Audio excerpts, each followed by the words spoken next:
Hi, everybody, and welcome back to the Survivor 50 Wishlist Podcast, an off-season series where we're trying to figure out who could and should come back for the upcoming returning season of Survivor 50. Today, we're talking about beads, baby, you sussy bakas. It's time to take a deep dive and wrap our podcast tentacles around the season that featured an octopus at the center of it, Survivor 43. I'm excited to get into this one. This is a very unique cast that, again, might get passed over when people typically talk about the new era. But like all new era casts, there are definitely some interesting people contained within, and certainly some people that I think, but for the sake of our list and maybe production's list in general, could be in contention for a second season. Of course, I am not alone today. I am joined by someone that I would call a lovable curmudgeon, but I'll just stop at lovable. It is Chappell.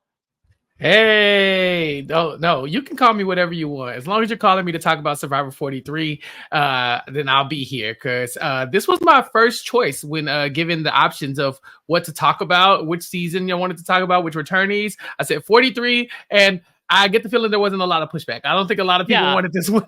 With no offense to Survivor 43, because we're about to get into, again, what I think is a very, very solid cast. Survivor 43, Chappell? Yeah, that's the one. That is the one.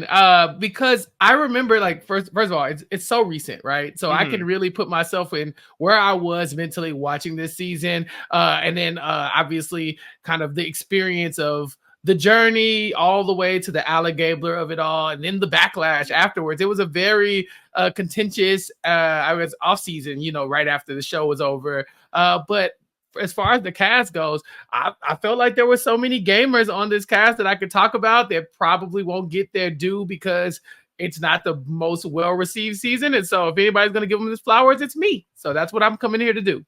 Yeah, so to that point, look, I think that everyone is entitled to their own opinion, especially when it comes to things like ranking new era seasons. But I think if you were to take a general census, people would probably put 43 near or at the bottom, whether it was, a little bit of an uninspiring pre-merge, though we did see some power players rise, whether it was kind of this post-merge that was a little frantic, but just kind of had this overall narrative of Cody and Jesse basically controlling every vote, whether it's some characters were easy to glom onto, maybe not other ones, or maybe it was, to your point, one of the most surprising wins we have certainly had in recent memory and in quite some time that, to your point, pretty much lit the internet ablaze in the fall of 2022. 43, though, as we like to say here, contains a lot within. And for my money, I think that penultimate episode of Jesse betraying Cody is not only up there with like one of the most brutal moves in Survivor history, it is a top tier episode of television. And it probably boosts Jesse onto a lot of people's, short list for this assignment that we're doing right now, having to select who's coming back.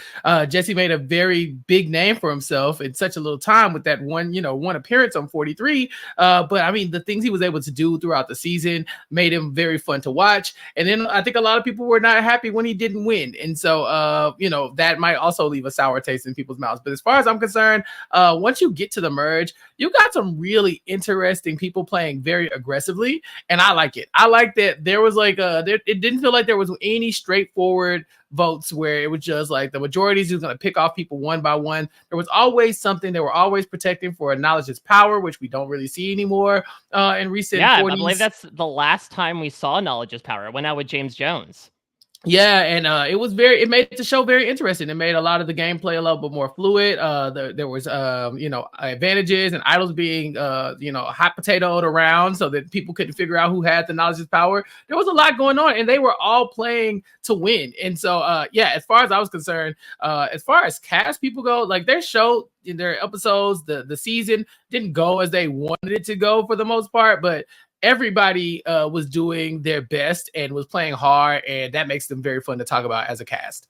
Absolutely. So look, we're going to do as we always do, putting up to 5 people on our short list, but taking a step back, Chappell, and talking about the meta, obviously it's always going to be tough to even pull people from the new era to fit a limited number of spots for however many new era people are going to be occupying 50. Do you think, to that point of the reception behind 43, it will be a season that production might largely disregard? Or do you think this might be like not to compare it to Survivor One World, but sort of like what One World was at the time, where it's like, hey, listen, you may not love this season, but there are cast members that we're going to pull onto returning seasons. Yeah, One World's a great example. Redemption Island's another example where you think, okay, no one's coming from this, but you get Philip, you get Andrea, you get the people from One World, obviously. But there's a lot of returning seasons where, or seasons that we bring back these returning. I think even which one is it? Mike Holloway's season. Worlds Apart. We brought back like 3 or 4 people from Worlds Apart, and they have people on the ballot for Worlds Apart too. And look, nobody likes that season. Nobody does. But at the same time, the season is not necessarily indicative of the cast and the gameplay and the star power that they have. It's just the season that they ended up on. The edit that they ended up getting, the story that's production chose to tell. So I think for this cast, it's like, I think the further you move away from it, the more you'll be able to appreciate what each individual person was doing, as opposed to kind of grading them as a whole part of a season. I think individually they all stand out in different ways. Well, as we move further away from that time we were in back at the end of 2022, let's move towards our cast here. And we'll start, as we always do, with our final 3. And what an interesting final 3 here, Chappell. We have, of course, our second runner-up and 0 vote finalist of this season, one of the Mount Rushmore of Charlie Brown contestants in our boy Owen Knight.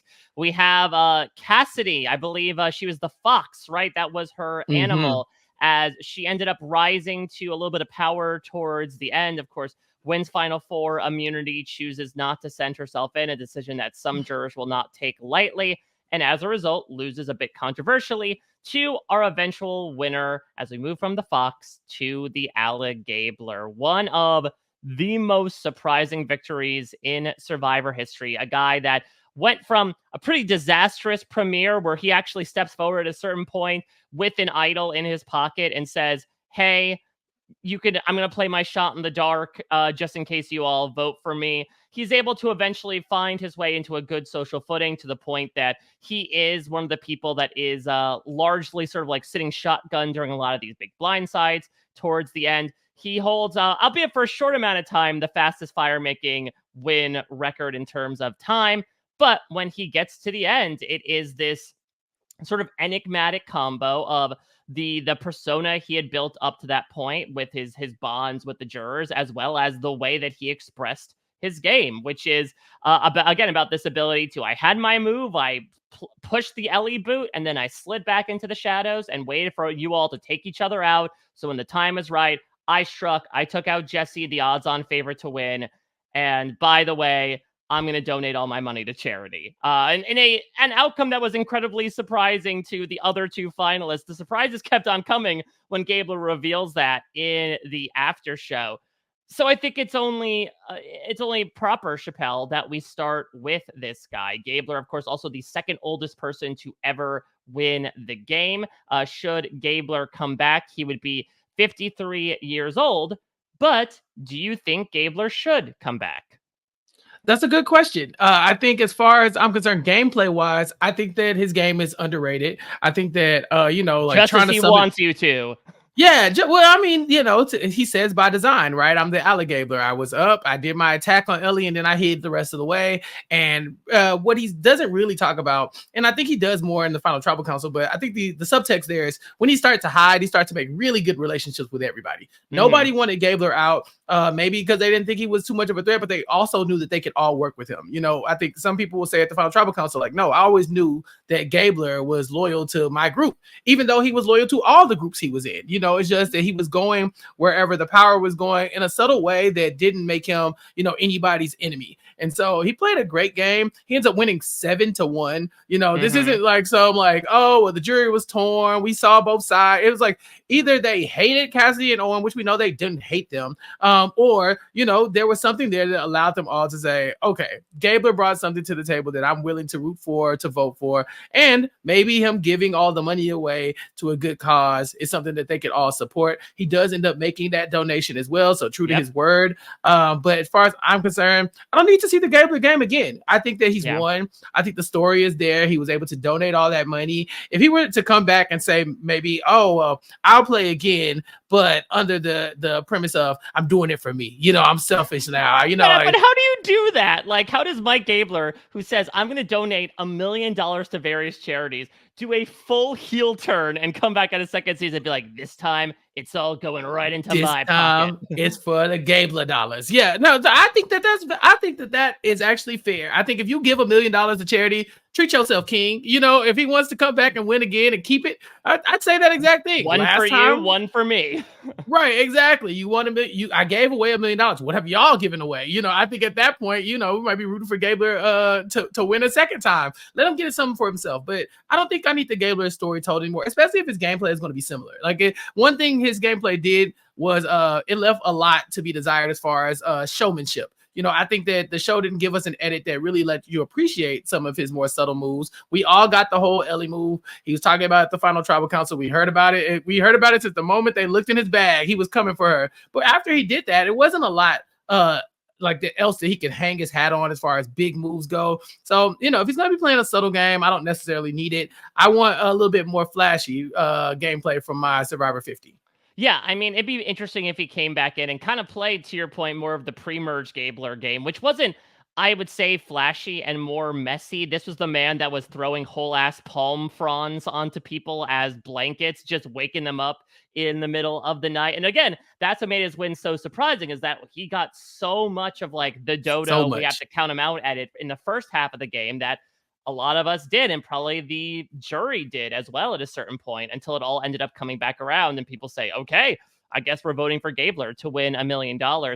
I do agree that if it is just going to be the same game again, it would have to be shown, honestly, in a better light, just because, again, I think something that did leave this victory leaving us feeling wanting was the fact that we got a couple of things of hiding in plain sight. But listen, I don't think we necessarily need to be force-fed a narrative, but even just like a little tablespoon of it would be fantastic to have every couple of episodes or so.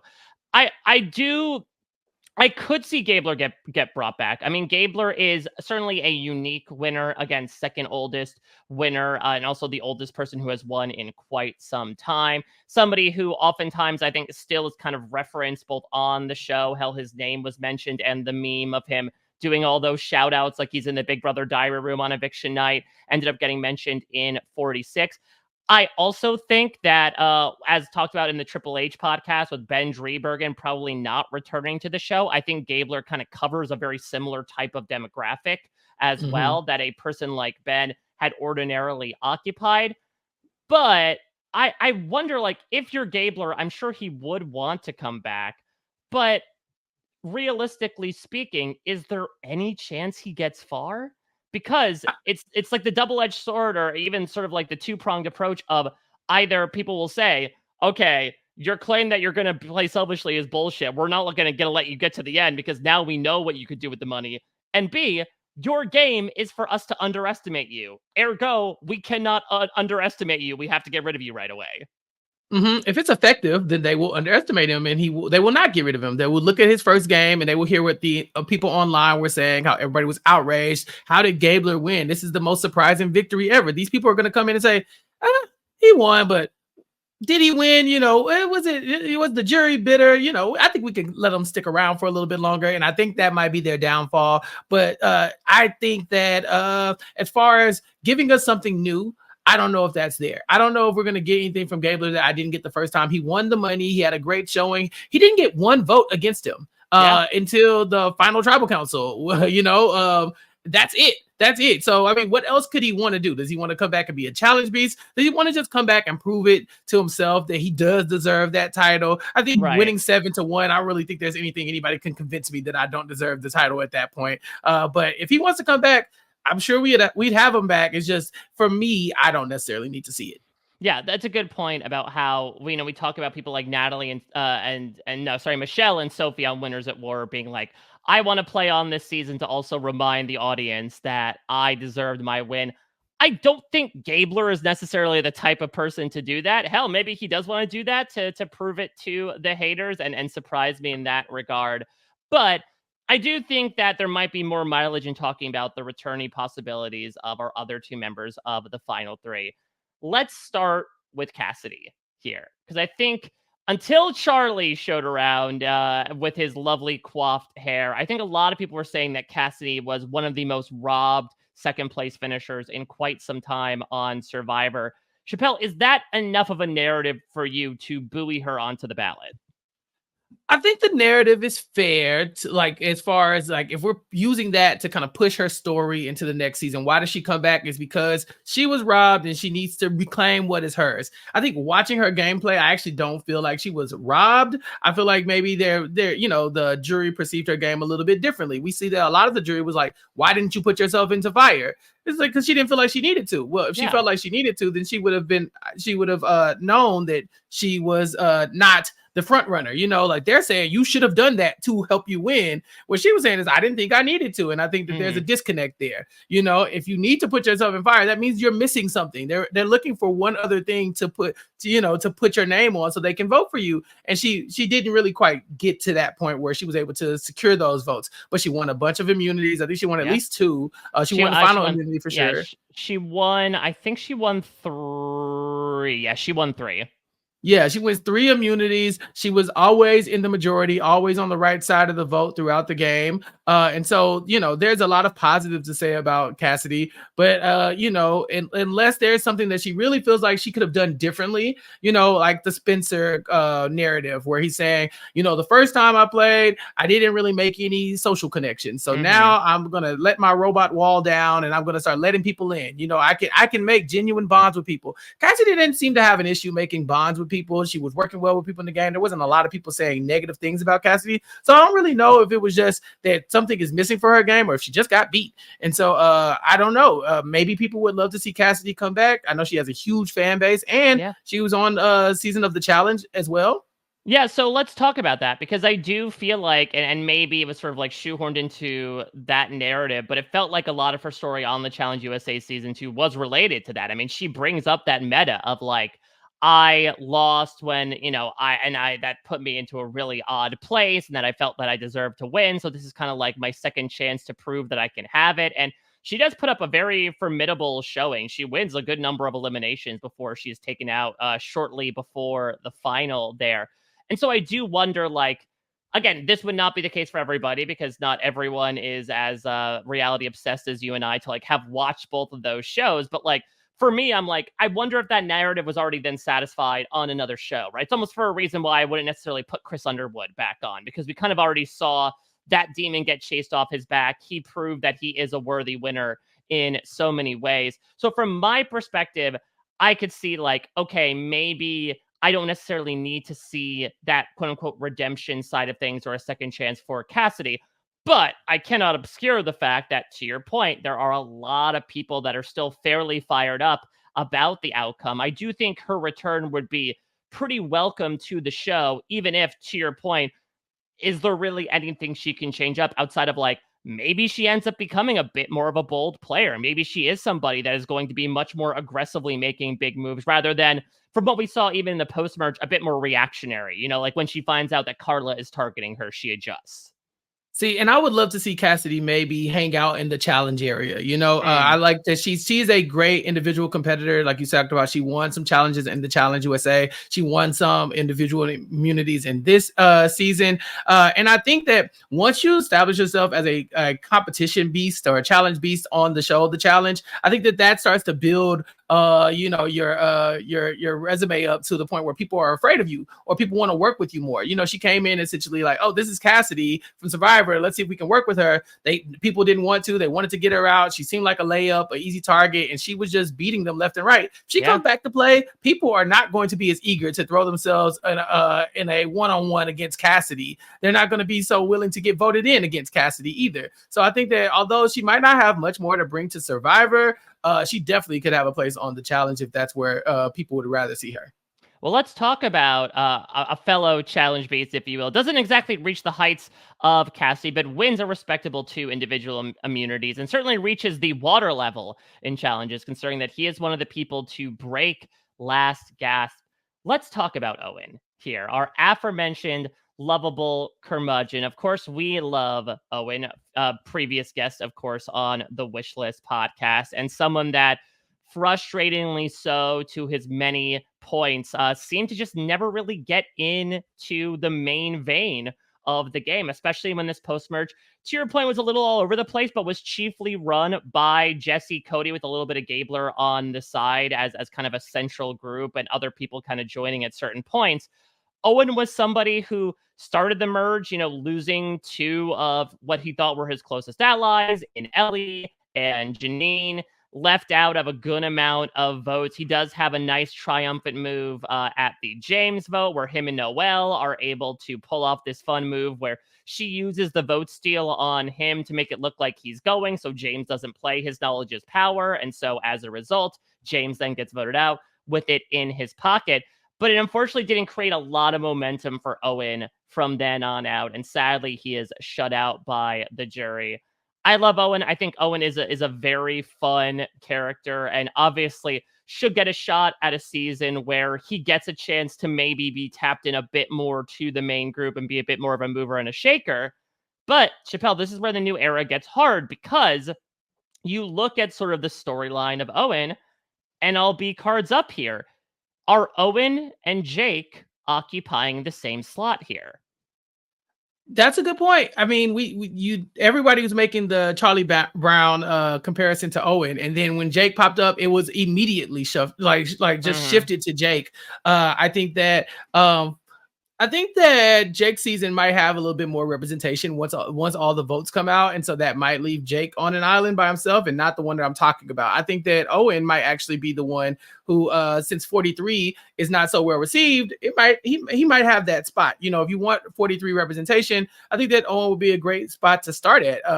He was very authentic on the show. We saw all of his woes. Like the same thing with Jake, where we heard the story about like, man, I just keep missing the mark. I keep trying to make moves happen and they're not happening. I'm trying to kick the football. It keeps getting snatched away. But we saw him win a couple key challenge wins. But we also saw a very emotional player too. Whenever things were bothering him, we saw the Owen blow ups. We saw the fights. He wasn't a boring player by any means. And so I think that there are a couple people who might be fighting for that position of the Charlie Brown of the season, but I think that Owen has a good claim for it, especially going so far. I do think that you're right, though. I mean, if you want to have a toss up between Jake and Owen, I think that's a good debate to have. Yeah, because I mean, I think, Chappell, I've actually had a little bit of a shower thought recently about maybe are there two types of returnees in Survivor where there are plot returnees and character returnees, where are there people that are brought back for what happened in their first season and maybe what they need to redeem themselves upon, or something that they're going to try to repeat on a future season? Or do we bring them back because they're a fun person to have on the show? And sometimes in the rare category, there's both. There's like bringing back Sari umpteenth times, unfortunately, because the plot always exists there and that she always finds a way to somehow get out of the game, but there's also character in there and that she's a fantastic confessionalist. Someone like Cassidy, for instance, again, certainly has her fun moments in terms of confessional and personality, but I do think is a bit more of like a plot returnee of, okay, she ends up getting quote unquote robbed by this jury vote. Let's give her another chance. Owen, I would say maybe a bit more of a character returnee. To your point, I think both him and Jake, again, have this interesting opportunity where honestly, maybe the most emotionality we got out of this season was either Owen with his continual anger about his situation, or Jesse as he really weighed back and forth about the morals of the game versus having to do what he needs to do for his family.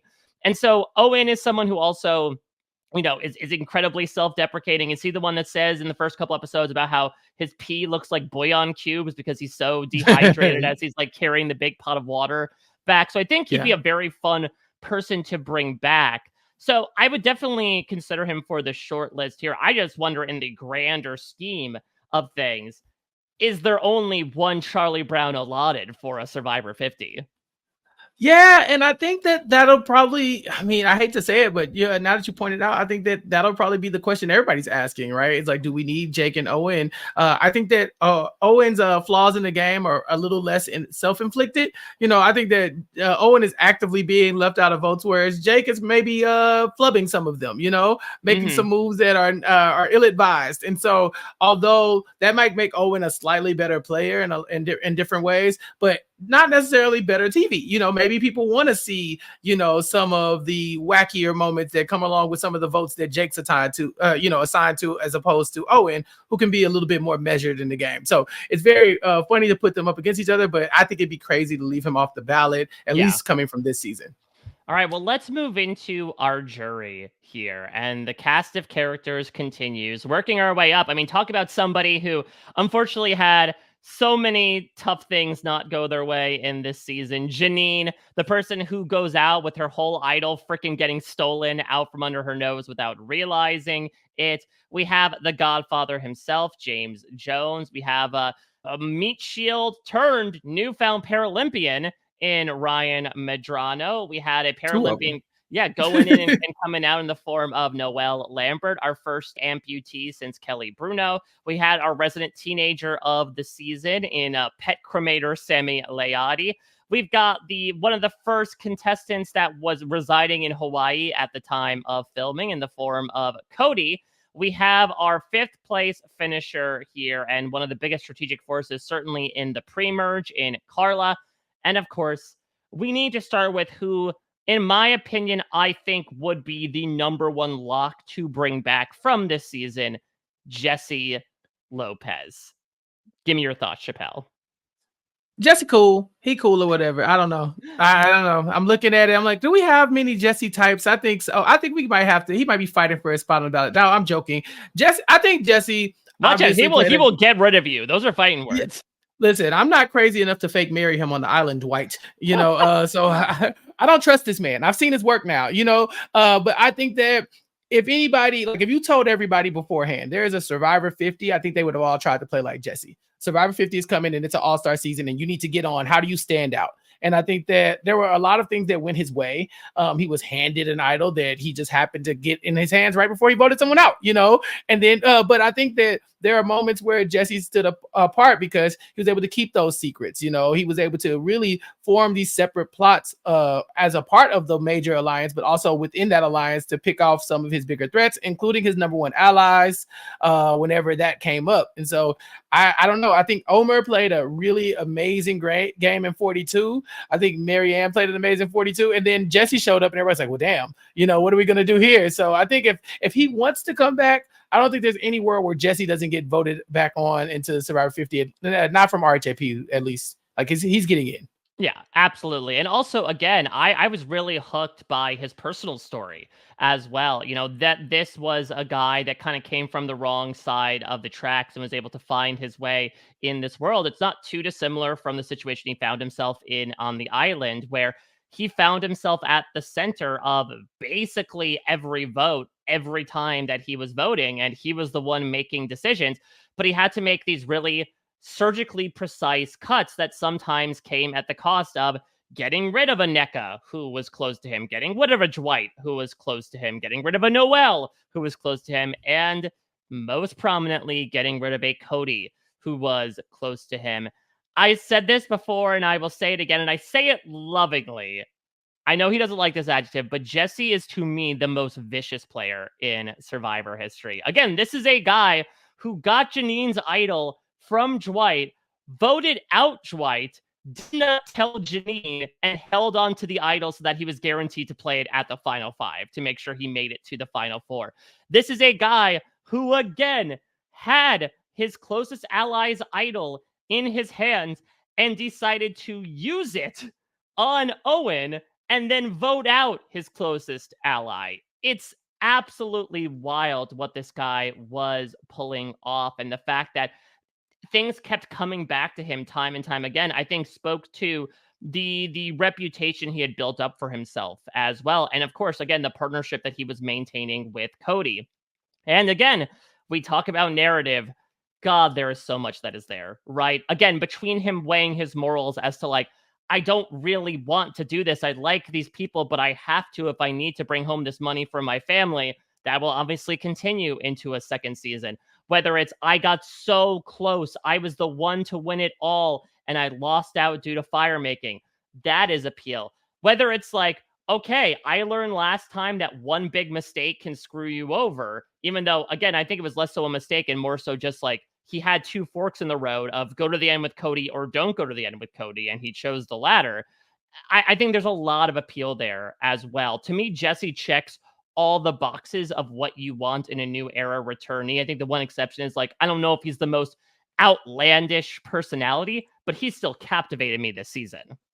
The show even gave him some good character moments as far as personality goes. I remember when he was talking about the heist, and he needed Gabler to be his fall guy, and he needed, Gabler was his plan B, his backup plan. I think Sami was the fall guy. He had it all laid out, and they kind of went through it like Ocean's 11 style and let us know what Jesse was thinking. So they were able to be creative with Jesse's gameplay because it was subtle, but it was also in a very weird way. It was very complex, and so when you start telling the story, you're like, oh wow, I hope that works out. And then a lot of times it just did. You talk about him using Cody's idol on Owen, and then that was to make Carla use her idol and then vote out Cody, his number. It was a huge move, and he did it at the right time. He did it with just enough time to where he only has to make it through one or two more votes, in order to lock this thing up.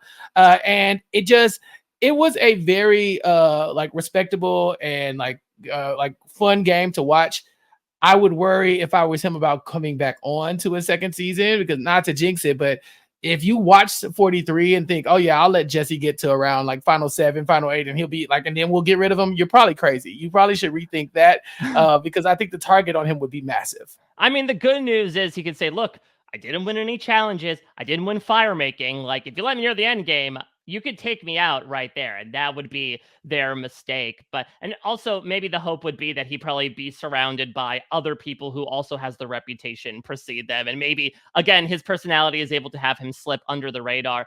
Also should mention from a production perspective, especially, I mean, Jeff Probst at the time called Jesse's blindside of Cody a Hall of Fame move. I don't know how that doesn't guarantee you a returnee spot.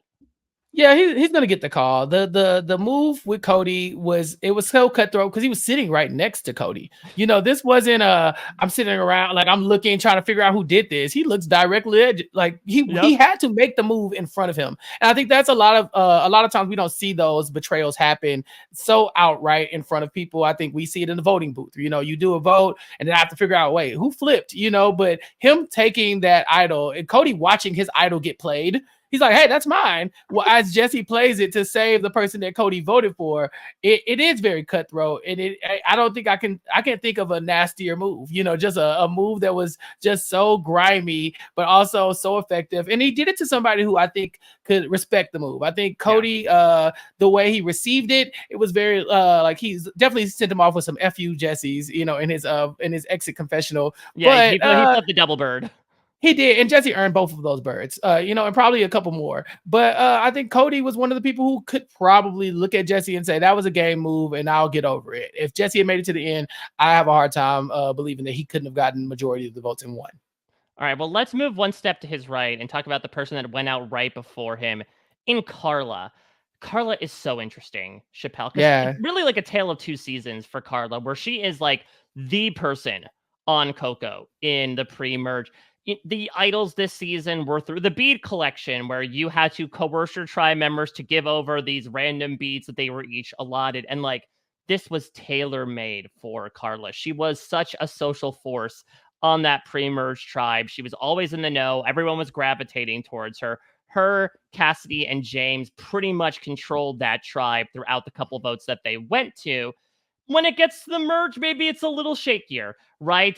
She ends up kind of begrudgingly going forward with getting rid of James during the whole split vote thing. Then she eventually ends up turning on Cassidy towards the end, something that does end up having, everyone basically turn on her at Final 5, as she is one of these, some of you have heard this before, new era odds-on threats who gets taken out at the Final 5. And poor Carla by the end, despite the fact that she's won a couple of immunity challenges, she is just a mess.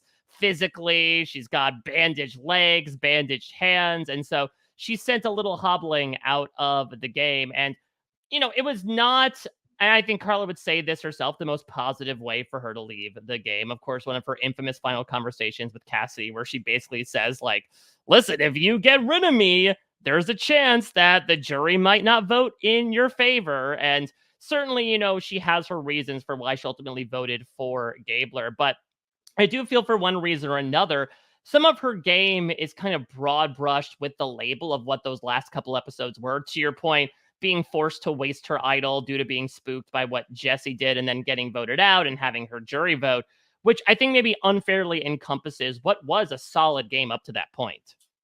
Yeah. So her number one alliance is almost completely here. You know, it's her, Cassidy, and James, with the exception of Lindsay, who they vote out pre-merge. Those are all the people that she was working with. Oh, and Jesse, obviously. So she has a solid alliance going in, and she's in a power position. Remember, we just talked about how Jesse makes it to the end, he probably wins, and they still went after Carla before Jesse. You know, she was the number one threat on the board strategically. They knew she was she was well insulated when she had her big alliance. The Coco alliance was who everybody wanted to beat. But you know, her and Jesse worked pretty well together. Her and James worked pretty well together. Her and Cassidy worked in lockstep together a lot of times. But they weren't looking at Cassidy as the number one threat. It was always Carla. And so it was either some of the way about the relationship she had or the way she was carrying herself in the game that let these people know that she was not one to be reckoned with. She had, like you said, a ton of injuries and was still fighting through the injuries. In fact, when she was injured, she might have done her best work. I remember her like hand bloody and like it's about to look like her hand was about to fall off, and she's doing the puzzle and wins the puzzle. You know, she's on one knee at one point. You know, I think she has a walking stick by the end of it that Cody made for her as they vote out Cody. You know, and so there's a lot to say about Carla's game, but it was also very flashy, strategic, and I think that if I have to pick another person who you could pretty much lock them in, I think that you don't get a lot of Carla-like players. I think that she was new. This is a fresh new archetype that people could explore if they can find another Carla, but it'd probably be difficult to do that. So I think that you got to bring Carla back just for the simple fact of we were blessed to have her on our screens while we did. She didn't win, but she put up a damn good showing. Yeah, and not to mention, I think to your point, she's incredibly unique as a character. I mean, she quotes one of the episode titles, "What about the big girls?" During the first immunity challenge that she wins, and I think she was someone that came in basically saying like, "I am in the middle of so many different Venn diagrams in terms of my background, my ethnicity, my sexuality, etc. You know, there's nobody else like me," and I think using that, she was able to really captivate a lot of people from multiple backgrounds. And I think again, there is this aspect to like my game absolutely petered out, flamed out towards the end. Now I'm coming back looking to maintain an entire momentum over 26, 30, 39 days. She's also a very fun confessionalist as well, especially when she is like marinating in her successes as well. So I do think, and it's interesting again, because I would imagine, to be honest, given the reception behind Gabler's win, I think if you ask certain subsections of the internet, they would be like, we never want to see Carla again. But I really do think there's a good amount of appeal to seeing her back again.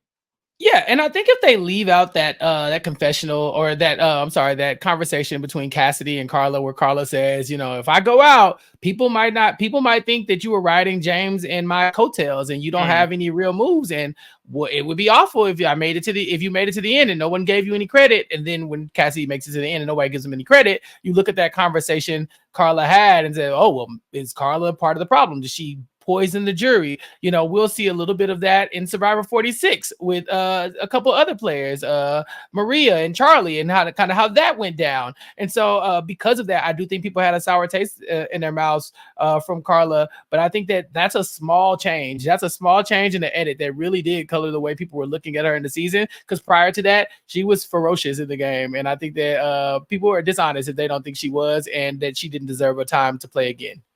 Let me talk about maybe a bit more of a wild card returnee choice, Chappell, at least from our corner. Because again, I think largely RHAP fans, the Survivor fan base is very strategy forward in terms of people that we want to see come back.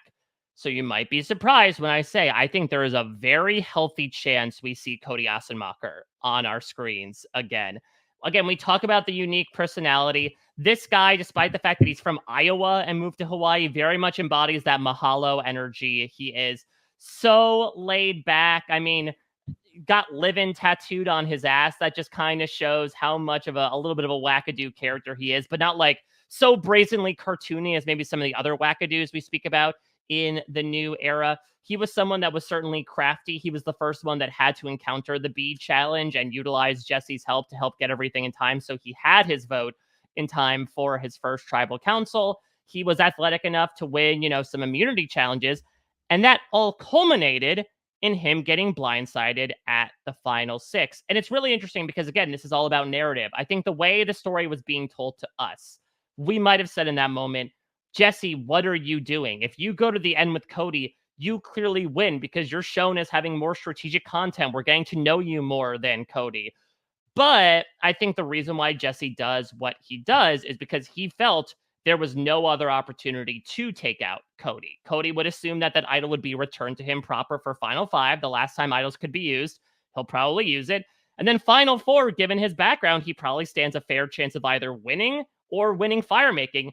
And then he's sitting in the Final 3. And from what we've kind of heard from people from Survivor 43, Cody, because I think he was a bit more of a personality forward type than Jesse, was kind of seen a bit more as the one that was making the moves.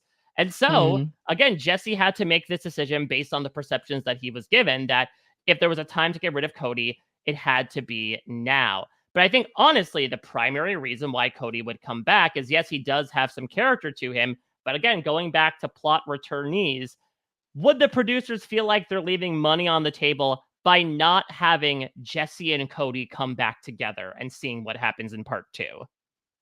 Yeah, I mean, that's a great question. Can they put it in the remix?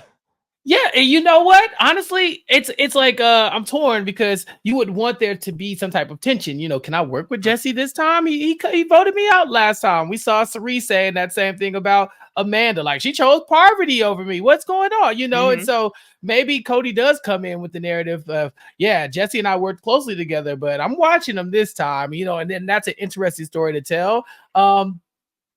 And it's when I got 43 as my selection, the first person who popped in my head was Cody, because I thought, dang, do I put Cody on? You know, he does fall victim to one of Jesse's many schemes on here, but he was such a big character and he was a strategic force. I think going into the season, a lot of people only saw him as a crazy character. The ass tattoo definitely had people thinking that way. Mike, I feel like you and I are kind of in the Cody boat, right? Whenever we're about to do something, people are like, oh God, this is about to be wacky. Yep. Like, we can't take them seriously. We vibe with him, man, and this man is ultimate vibes of like, okay, these guys are shenanigans. Let's not necessarily like we love what they have to say, but to quote the late Logan Roy, you're not serious people.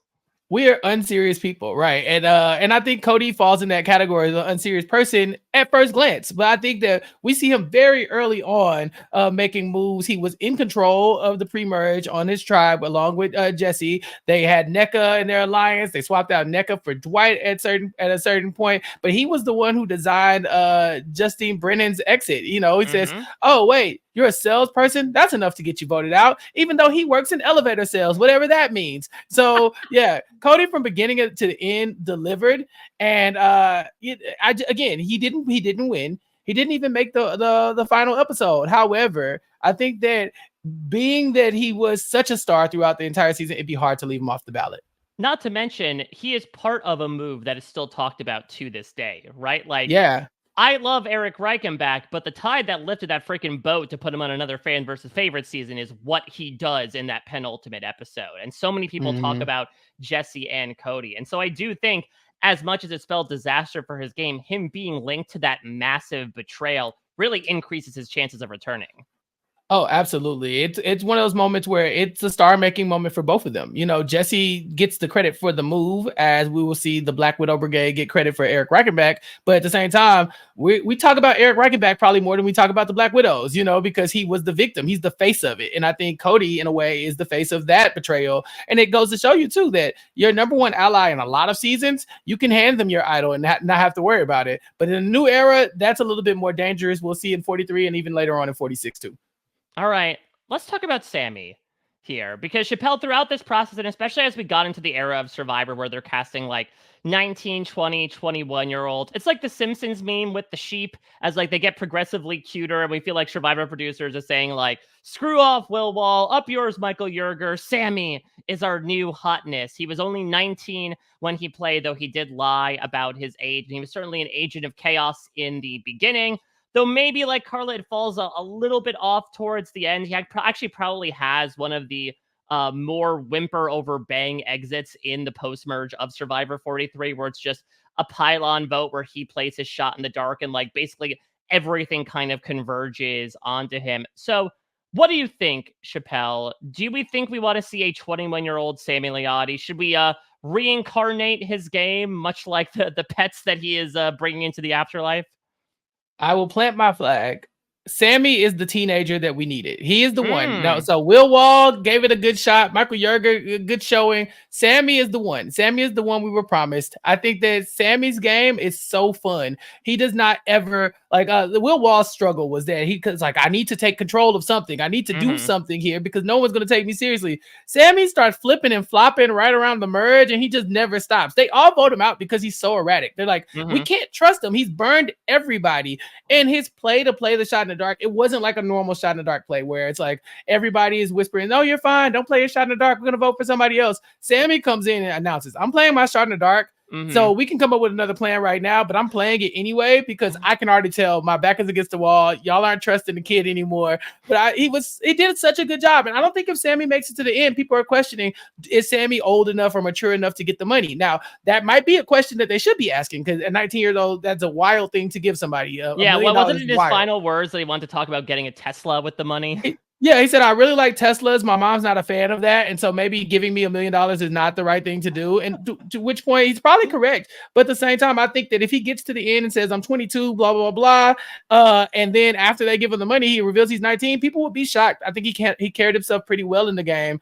We didn't see any confessionals about people saying, I don't think he's 19. And he was in control of a lot of, some of the bigger moments in the season because they don't happen if Sami isn't flipping and flopping all over the place. He helped make the season. It's a lot worse if Sami's not there. So if I have to have one teenager turned Survivor player, it's Sami.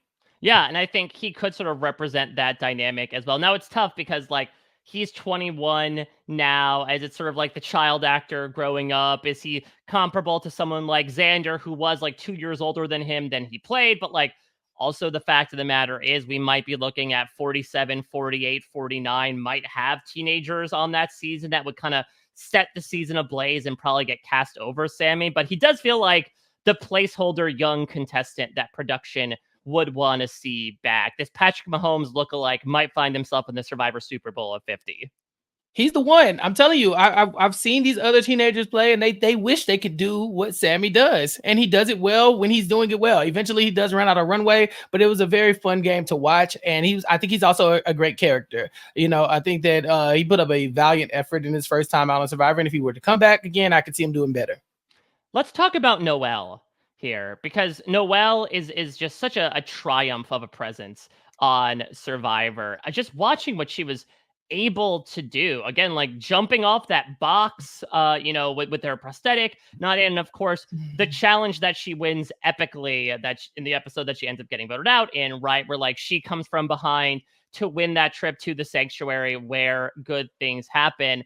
And I would say from a strategic perspective, while maybe she is not nearly up there as the other two Vessies that she was working with for a brief period of time, again, I'll go back to that move at the Split Tribal Council where her and Owen conduct this plan where she uses this vote steal that she got from Shipwhale Island to steal his vote to feign that Owen was going home and there was nothing anyone could do about it. So James felt safe enough before he ended up getting blindsided. So there's a spark to Noel that we saw even outside of the impressive challenge feats that she is a part of.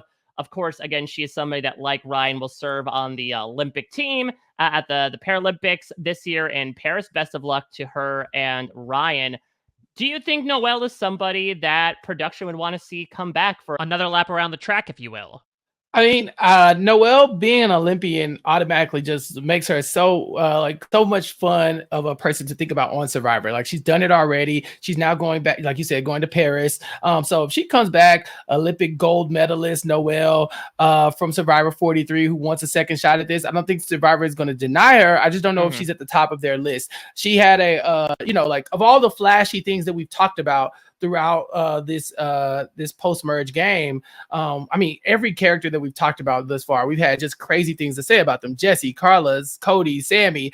You get to Noel, and it's a little less flashy, but she even, like you said, she even had that moment with James Jones. There's also the fact that ever since she hits the merge, people keep saying, how do we get Noel out? Like Mm-hmm. that's the recurring theme. Jesse says it several times. Like she had Dwight as a number one, but prior to that, she had Ellie as a number one. She just keeps Yeah. these number ones. She just keeps circling them in and Justine out. was the number one. Yeah, She gets Justine. blindsided at her first tribal council, basically. Yeah, she's gonna keep switching in all of her number ones at different points, and they say, "Well, we just can't get her," and because she's a fighter, and we've got some really iconic challenge wins as well. The one that you were talking about earlier, where she hops across the balance beam essentially on one foot because it's hard to get across on her prosthetic, and then she catches up to everybody Yeah. and like the beanbag throwing portion of it, and she ends up winning from behind. Jeff calls it one of the biggest comebacks of all time. You have a highlight reel like that. Then I think that it's very easy to pitch your case if you want to be on Survivor 50. Let's briefly dote upon the other three members of this jury. And I don't mean that to necessarily put down Ryan, James, or Janine, but if I would quickly talk about their chances of getting back on, Ryan, I think especially has a story now, and he stood out enough to at least get a little bit of Sia money, but I feel like his edit was so quiet, and it did seem like his game was largely associated around like being that alpha male provider and less about the gaminess that I don't. Yes, that can be a unique way to bring somebody back, but I don't know if that's somebody they want to necessarily bring back for 50. James, I love James. I especially love James on podcasts. I think James has such a great way of talking about the game and bringing these new perspectives in. But again, I think especially compared to his other two allies on Coco, I think he would probably be number 3 to return out of that alliance just from a character perspective. And Janine, again, I feel like she's a little bit more of a plot returnee than a character returnee, where she just has, this storyline where, she like a gash on her face. There just seems to be misery kind of following her everywhere, between having Ellie get taken out at the merge, to then losing Dwight and her idol, to then getting voted out herself, and then watching Jesse play her idol at the final 5. There was unfortunately a lot to Janine that unfortunately went wrong that I could see on the surface would make for a fun returnee, but I feel like especially across the new era, there are other people that could kind of fill that hole, where Janine maybe doesn't necessarily make up for that in terms of the character type she brings.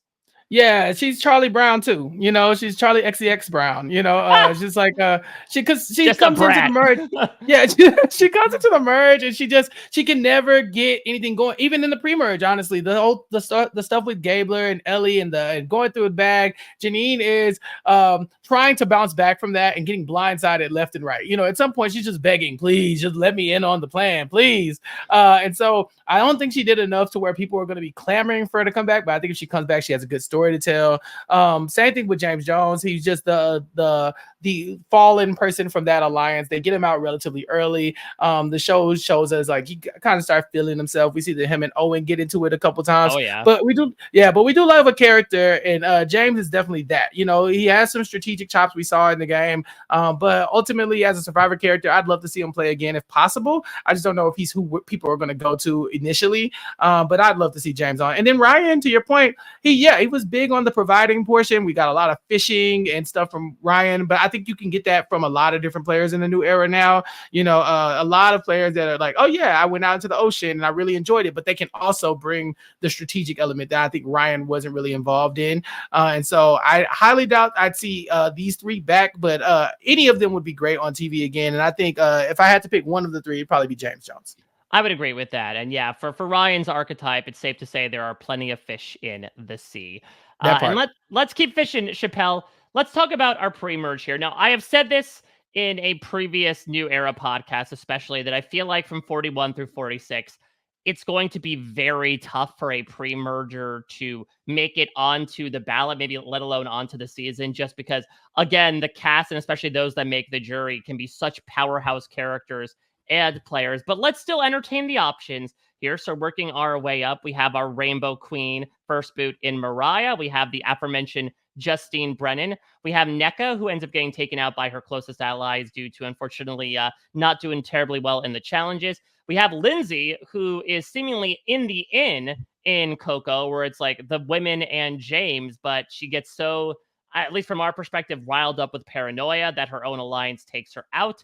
We have Gio, who, after surviving that first vote, is so overly confident only to get blindsided right before Emergatory.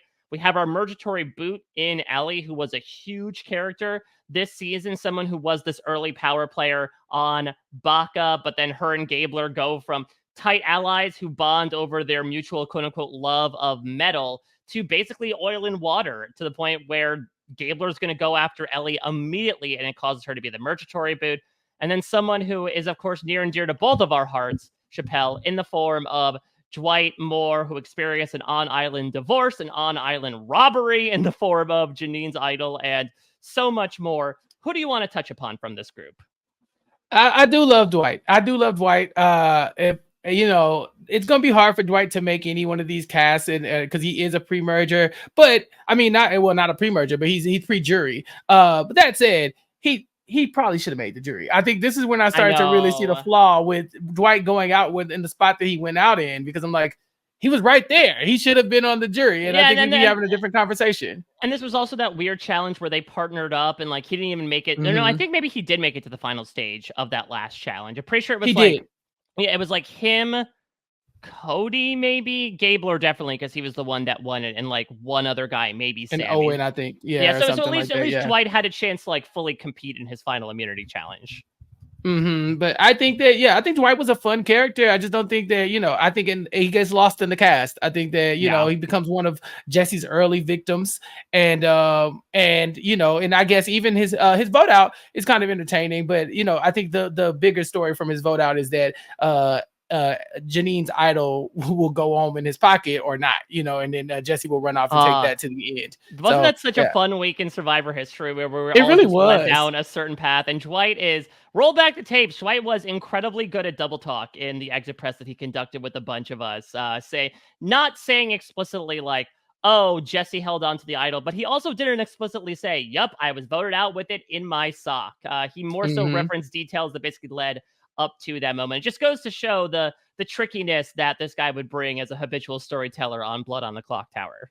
Yeah, you can't trust him. You can't trust anything Dwight says. If he comes back to play again, he is immediately a target because I said so. So, Dwight, if you come back for Survivor 50, keep your guard up because they're coming for you, King. I can't wait to bring in like the stock photo of you of like, there's this guy Chappell who put everyone against me in pre-game alliances. He said that was too dangerous. This is why I'm going out.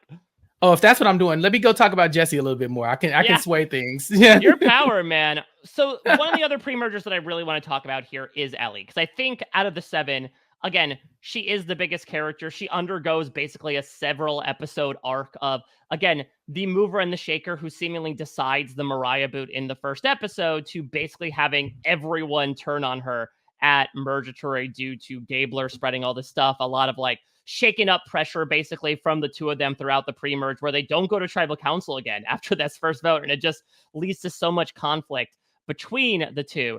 I think on paper, Ellie would be someone that would be really fun to see back, because again, we saw evidence of her finding herself in a power position, having the wherewithal, and again, she was a therapist, right? Like she had the acumen to be able to connect with people on so many levels that she felt really good with a lot of different people. And then it just wound up with like, the one person she really didn't got out ahead of her and led the charge and turned everybody against her in the moment.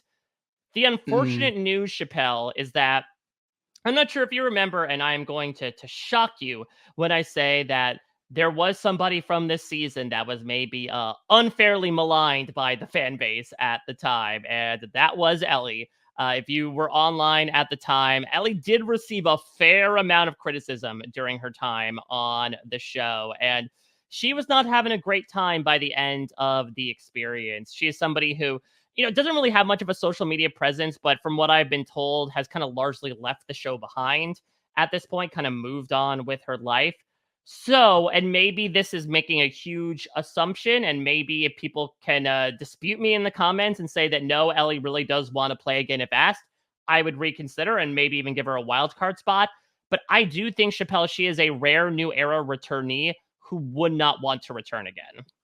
That's incredible, because I was coming in here to say that Ellie played a wacky game, you know, in the time that she was there. I mean, for her to be a pre-merger, the game that her and Janine were trying to pull off was just so funny to me. You know, they go through Gabler's bag. There's one point where they're trying to convince Gabler that his idol doesn't work, so he won't play it. So, like, and then I think Owen says he's not an idiot. You know, he knows like they were trying to effectively pull says. off advantage gaslighting, right? Of like, oh, this idol's good for the tribal council. No, it isn't. It's not good. Yeah. Don't play it.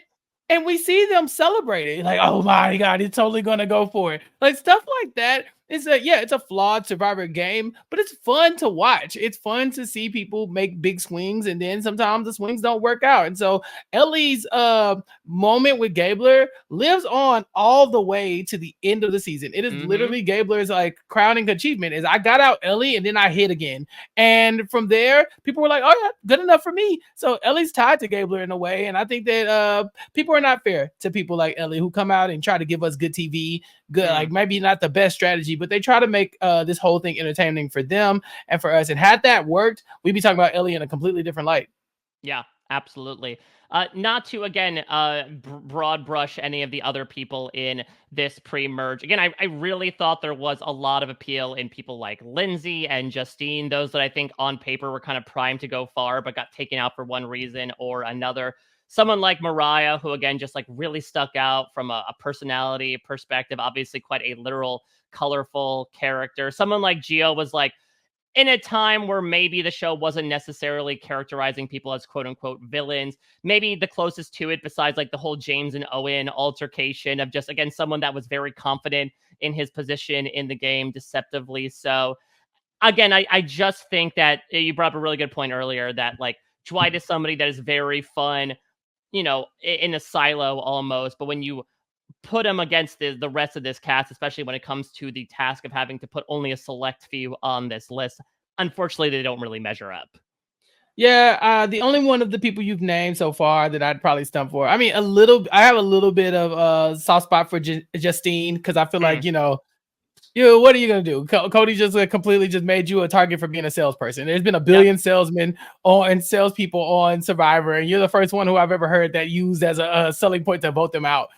So you know, I'll give her a little credit for that. But Lindsay, I think Lindsay was robbed. I think Lindsay gets a little bit further in the game, and she does pretty good. I think she was in a great alliance, and I think that they say her paranoia took over, but I'd say that she was playing with some sharks. And I think that when it comes with Carla and James, they were looking for blood. They were looking for somebody that they could cut. They were trying to make a move, and Lindsay just was sitting right there, like offering herself up on accident. I think that she was in a great spot, and had she been able to maintain that, she would have gone far in the game. She's obviously a big fan of the show. Yeah, she's athletic. She had some strategic chops we saw in the few episodes that she was on. And so if we had to pick one pre-merger to go on, I would pick Lindsay. Yeah, and she's a pediatric nurse as well, so unfortunately she knew blood all too well, and that's what took her out of the game for those sharks. Well, Chappell, it's time for us to go shark hunting. Time for us. We lavished a lot of praise onto the cast of Survivor 43, but now we got to put our money where our mouth is, much like Gabler did with his winnings. So let's do this. I did this for a couple of seasons. Why don't you give me your top 5 right now, and we'll see if our lists match up at all. Okay. Well, I've already tipped my hand a little bit, so I have to put Carla on. I just don't see any world where you just pass her up. She did such a good job, whether they love her or hate her. I think that even like we talk about Survivor needing villains, so let her be the villain. I don't think she would have any issue with that at all. I think that she would relish it, and I think that she would wear it well, because I think she kind of wore it in the season too. During the season, I think she didn't mind being cutthroat, and if that's what makes a villain, then I think Carla can live in that space, and she would do well to play a second time. And I have to say Owen. And like I said, I know the vote's going to come down to Owen and Jake, probably, you know, in our minds, if that's what we're looking at. But for me, it'll always be Owen. He's such a fun player. He was so rootable, you know. He talked about his past, and you know how he felt like othered by the cast in a lot of ways, and how it reminded him of being othered when he was younger and growing up as adopted and the only Asian in his area, you know, in his community. And so he's like, I felt that, and I think his story resonates. And so Owen, the challenge beast, I would love to see it again. That would be so much fun.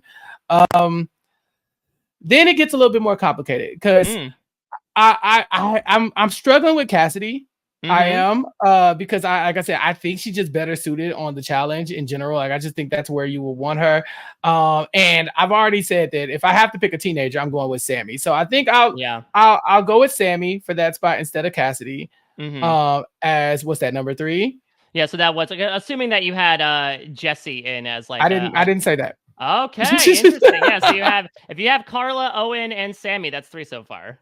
Yeah, Carla, Owen, and Sami. Those are 3 that pop out immediately. And I'm being weird about it, but yeah, Jesse, of course, would come back.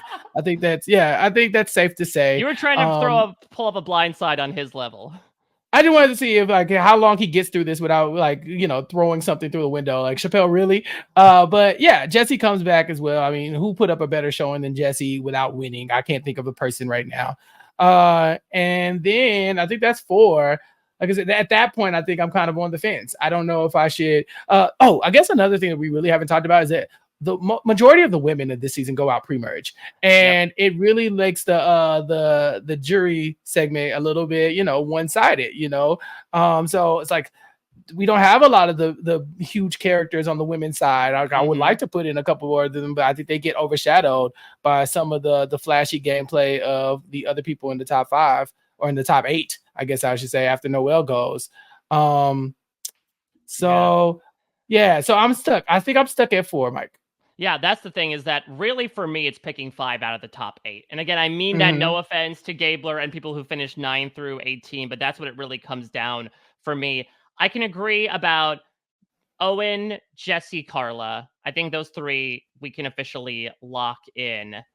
I think Cody, again, is someone I could very easily see get brought back. Yeah. And so I think we put him on there as well. So that honestly leaves 1 spot up between Cassidy, Sami, Noel. Yeah. I really wish Noel was a bigger character because I wish I could say that like she's a lock, but I just don't think she is. I think that there were a lot of character moments dealing with her and her prosthetic and, some of the big challenge moments, like you said, but I don't think we got to know a lot about Noel outside of that. I don't see the thing that I latch onto for Noel, even though like, I think that as an Olympian, we're blessed to even have her wanting to spend time with us on this show anyway, if we can get her. And then, like I said, for Cassidy, I don't know what story we're trying to tell. If it's I'm the robbed goddess who should have won and I'm coming back, then fine. I think Cassidy can do it. And then, like I said, if you have to put on a young lad from any of these seasons, I think Sami's my number 1 pick. It's just a matter of deciding who gets that 3rd spot. Yeah, and it's tough because I think that's the question is like, do we need a teenager? Like, do we think that the show wouldn't necessarily always go in that direction? Especially, would it work for against if they bring back like people from the old school days that are like in their 50s or 60s? Would it be fun to have them interact on the beach, or would they more so say like, we don't necessarily need a teenager? So for me, it probably does come down to one of Cassidy or Noel, and I think like Noel is obviously a more unique cast member, but Cassidy has that like huge narrative behind her. So that's a toss-up. This is a real toss-up. Much like Noel with the sandbags. Yeah, to me, it's closer. So Noel versus Sami, I'd go with Sami. Sami versus Noel versus Cassidy, I'd probably go with Cassidy. So I think maybe Cassidy, we just have to give her the spot. I think this would be her redemption arc. She made it to the finals. And because I know people have been talking about their criteria as far as what does they want to see, like the theme of season 50 be second chances, where, are we bringing back winners? Are we not bringing back winners? Honestly, I've always approached this like they lied. This is only the new era. None of you olds are coming back. Sorry, let it go. Wow, Goodbye. leading them along for a full couple years. Yeah, Jeff said that to keep y'all from going on other shows. If you fall for it, then good luck. I hope they worked out for you. Have fun on Dondi. But I think that they're gonna be leaning into the new era. In which case, some of the big names that we have from the new era are gonna have to fill in these spots. And I think that Cassidy has stamped her ticket. If she wants it, then I think the cast will have her. And listen, I think there's a very good chance that even a season, again, like 43, which is maybe not highly regarded by everybody, though I think we've made a case for a good amount of them in this podcast, that through the wild card, through the fan votes, I'm sure that there'll be people probably clamoring for Noel, people clamoring for Sami. I mean, we shall see. So I would not be surprised if more people make it onto the list. But right now, Chappell, we just went clean through the order 2 through 6. So we have on the list with ages Cassidy Clark, 28. Owen Knight, 32. Jesse Lopez, also 32. Carla Cruz Godoy, 30. And Cody Osamacher, 37. Look at that. Yeah, when Rob comes back for the wild card or whatever he does when he goes and y'all add all the rest of the people, make sure y'all put in a good word for Sami for me. I think that he'd be fun to watch. There you go. That's the Chappell recommendation. And also Chappell recommendation, go after Dwight if you can. Yeah, Dwight, yeah, please and thank you. Quickly. Well, last thing we always do on the Chappelle, and we've already kind of talked about with Cassidy, whether she's kind of raised her stock in appearing on a show outside of Survivor. Who from this cast would you want to see in a show outside of Survivor? Yeah. Like I said, I've said it enough, but Cassidy on the challenge, I think she's made for that show. I think now that she's started to show that she is somebody to be messed with on the challenge in those one-on-one competitions, people are going to put some respect on her name very quickly. If we weren't to get maybe like a Cody or a Sami on this season, I could see them doing the challenge. Maybe even Noel. It's just something that is competition based. I see that she rose to the occasion in a lot of ways where people probably would have counted her out with her prosthetic leg. There were moments where it was slipping off because it was so sweaty and stuff like that during the season. Like it was kind of gripping watching her play. And so I would love to see her do more challenges if that's what she wants to do. And then other shows, the Traders. I think Carla would be really good on the Traders. Obviously, Jesse, another good one that would be fun on the Traders. I think there's a few of them that can find themselves in other lanes. James Jones, great on the Traders. I think there's a few of them that could go on to do big things, even outside of the island. I would love to see James on the Mole in particular. I think James would be very fun. He'd be quite the voice in the crowd in a manner of speaking in terms of like asserting his dominance, calling people out, having suspicions, etc. I think he would be one of these very fun types to have on a show like that, and his like absolute consternation. Imagine him and Owen like freaking out that the pot gets drained for the umpteenth time because somebody took an exemption. I think that would be so much fun. And it's interesting because like Gabler looks like he belongs on Tough as Nails, but he's like a heart valve specialist, so he doesn't exactly have like a Tough as Nails job, though they did have one time like a nurse on the show, so maybe they'd still sort of talk about it, but it feels like he's kind of coded to be on that type of show. Yeah, and I'd love to see Gabler on the Mole. I think that's another one where if he was the Mole, no one would suspect it, or they'd suspect it and then they'd let it go. That was kind of what they did in this season. Early on, they're saying this man's cracked. He's trying to use his shot in the dark at the first tribal council. He gets to the merge and he instantly just completely outs Janine and Ellie, their whole thing. He's just like, yeah, she came after me, so that's who I want out. It was like in front of everybody at the merge feast. And so I could see him, being in these spots where he has to either prove that he's trustworthy and doing it very well, as we saw in Survivor, or being somebody who is out here sabotaging people and they just don't see it because the alligator has gone back underwater. Last one I would bring up would be to see Jesse on Squid Game the challenge. Like, it feels like his arc was almost something out of a scripted show, right? Like, I've got to do these dirty deeds to get my family some money, get that money, baby. And look, listen, his son has certainly had some experience with maybe a now disgraced YouTuber. And so I think it's now Jesse's turn to get thrown into the lot with a bunch of random people to try to win a big lump sum of money. Yeah, Dondi, I think it'll be another good one for Jesse, where it's like it's a lot more strategic than people probably would let on, and then you start watching it, you say, oh, okay, some people are willing to really do a lot to get to the end of this. Maybe what was that stupid show on Netflix, Greed or something like that? Like the trust, the story of greed, or a game about greed. It's like, yeah, that's Jesse, greedy as hell. And so he's willing to cut everybody's throats and get away with it, and they'd probably be willing to give him the money at the end. Or we sign him up to do just fire making until he wins one. We'll see.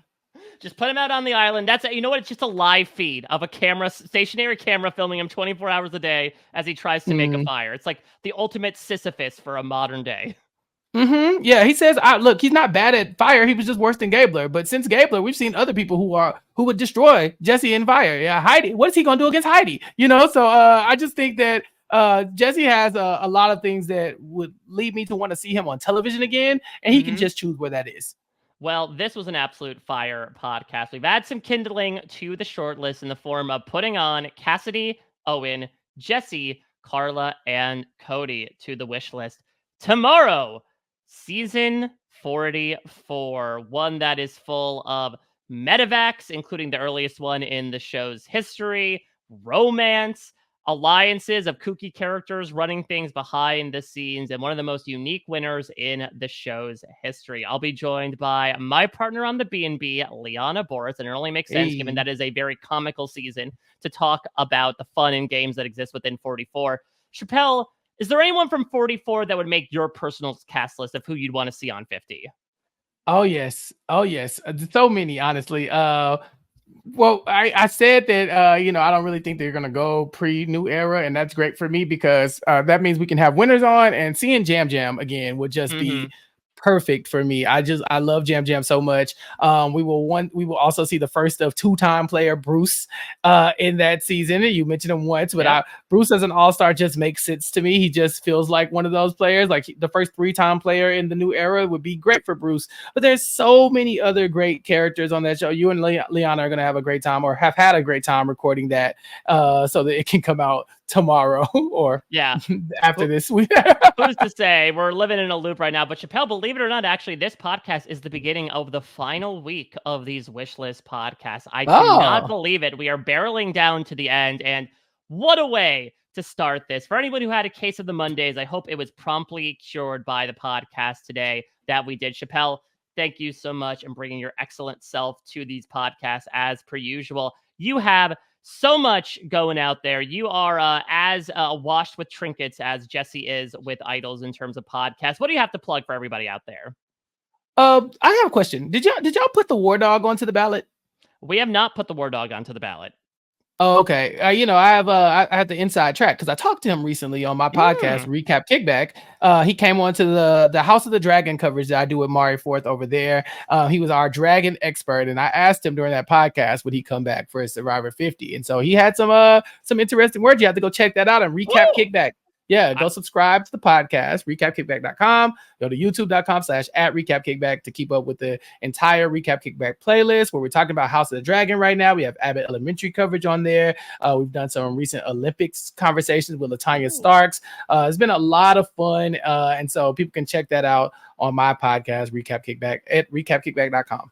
Yeah, and I believe at the time this is coming out, it'll actually be the day after the House of the Dragon season 2 finale. And so suffice it to say that you and Mari will have a lot to talk about. And we voted in the Khaleesi, I believe. That's Cassidy's handle on Instagram as well. So it's only appropriate.